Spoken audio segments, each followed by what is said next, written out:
Hi, friends. So I am coming to you from the Atlanta airport where I am renting a car to drive out to Carrollton, Georgia to give a workshop to a fantastic group of writers. But I noticed something when I was moving through the rental car area, and that was a sign from Enterprise about please only have one person in your party in the line. If you look at the sign, I don't get why they use the word party. A party is a group of people who are having a good time. People renting a rental car are not having a good time.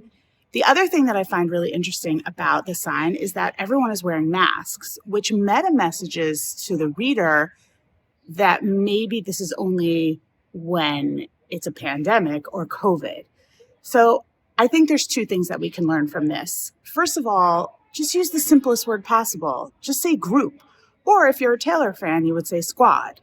The other thing to remember is that international travelers, the word party may not make sense to them. They may not understand that that's a group of people that you're with. Although people could infer that from that sentence, it just makes the most sense to be as simple as possible. The second thing that we need to learn from this is you need to review your content for COVID stuff. Even on the floor waiting in line, there was a sign that said 6 feet. Now, I think most people ignore these cues and don't even pay attention to them anymore, unless they might be immunocompromised or they're concerned about catching COVID or something else.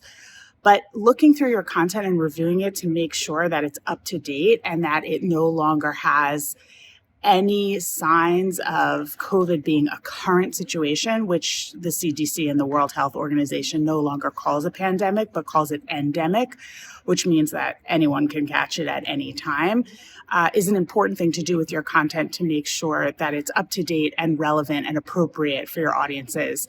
So the next time you're writing something, reach for the simplest word possible, not the most complex. You'll be rewarded by people following directions. Listen, let me tell you something. In our heads, we think it makes sense.